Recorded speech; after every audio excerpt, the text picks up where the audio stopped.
something happens in your heart when you see a master. Bhagwan's my master.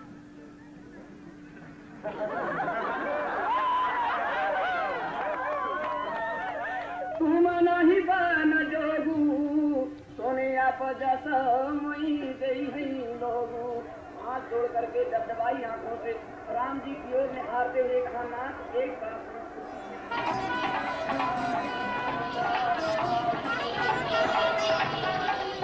Back in India, the proceedings are on a much larger scale. Here at the Kumbh Mela Festival, or Aquarium Fair, in Allahabad, India, 20 million Hindus gather to witness an endless procession of hundreds of these self-proclaimed god-men.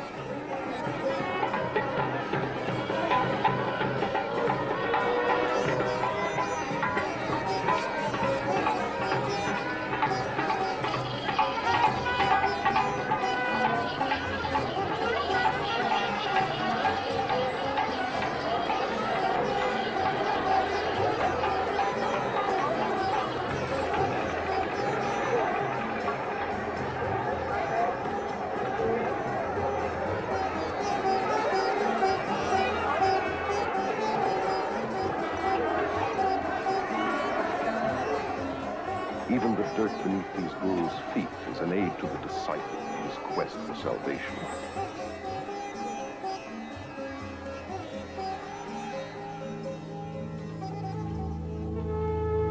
This footage was covertly photographed and smuggled out of India.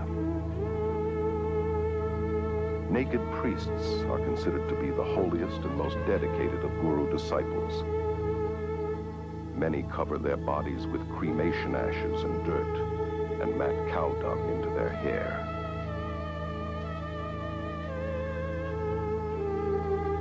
Some are armed and are dependent upon extremely potent drug concoctions. They have surrendered everything: families, possessions, and even their minds, becoming literally insane out of devotion to their guru. Well, Guru is our best friend, philosopher, and guide, and he shows the way to God. So, we in our India acknowledge him as a divine power, just equivalent to God. If anyone could be near the beloved Master and witness the love, the compassion, the humility, the grace, the generosity, no one in his right mind would not know that this is a walking, talking, living God on earth. In all scriptures, you will find that the Master is the God-incarnated power working on earth. You people that interviewed this gentleman today, I don't think you knew who you interviewed, but you interviewed God. For the Hindu, the Guru is all-important. The Guru is his Lord, his Master, his Savior, even greater than God. Yes, Guru is greater than God. The Guru concept represents within Hinduism the personal dimension which God represents within Christianity. I have personally talked with many, many gurus, and the sad fact is that within their belief system, they have to be detached and removed from their emotions and compassion, and their cruelty and inhumaneness is seen as spiritual and excused as holy. I was really interested in their worship and their veneration and their adoration and the gifts and offerings they brought to me. But I was certainly not interested in their problems and their difficulties and hardships and pains. The Guru followers believe that he returns this incredible love that they feel towards him. But in reality, he feeds off their emotions to maintain his own ego. So many people come here because they too are in love with Bhagwan. They too are seeking the wisdom, the love that Bhagwan has to offer. He has so much love, and he gives his love to everybody, and it helps us to find our love in ourselves.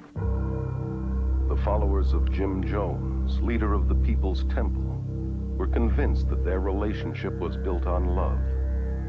And nearly 1,000 of his devoted disciples committed suicide at his command.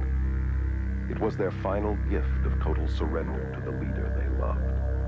Their lives cut short by a madman claiming to be God, the reincarnation of Jesus Christ. Guru Sai Baba is one of India's most powerful men with millions of Indian disciples and a growing Western following. He says of himself, "I am God. My power is divine and has no limit. There is no force, natural or supernatural, that can stop me or my mission." Today, hundreds of these professing God men are invading the West.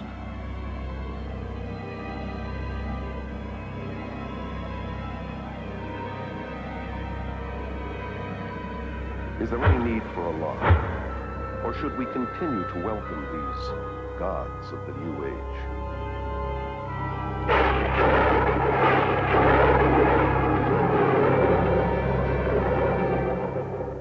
Prabhu Guptara, born and raised in India, is currently a journalist and media commentator in London.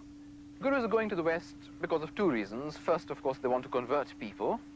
They want them to become followers of their own religion, in some cases themselves. And secondly, because they feel they have something to offer. What these gurus have to offer is a family, a community to belong to, which they don't have.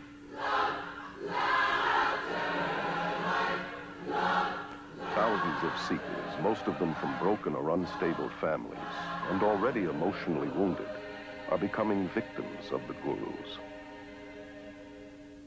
Dr. Os Guinness, an Oxford scholar and noted world lecturer, is author of the bestseller, Dust of Death.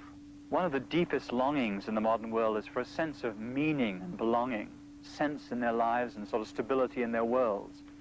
And people, having not found that in the West, are hungry for it. And reacting against the West, they're backing into the arms of the East without looking at it straight. Ed Senesi is a former member of the International Society of Krishna Consciousness, known as the Hare Krishna movement. For 3 years, he was editor-in-chief of their magazine, Back to Godhead. The attitude toward the family in the Hare Krishna movement is very unfortunate. The family is seen more or less as a necessary evil. Eckhart Floater, a successful German journalist, became a devoted disciple of Rajneesh in 1979 and spent several months with him in India. Rajneesh clearly says that the family, that marriage, that all these traditional family bonds are rotten. The only relationship that counts is between his disciples and him. Kathy, devoted disciple of Maharishi Mahesh Yogi for 15 years, was a teacher and governor of Transcendental Meditation, known as TM.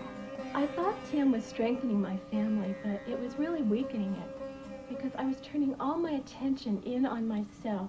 If you have an allegiance to your wife or your children, to the extent that you have that dedication to those people, you are less dedicated to the organization. I either had to become a member so I could go with him, or he was going to divorce me because he was not supposed to have any outside attachments.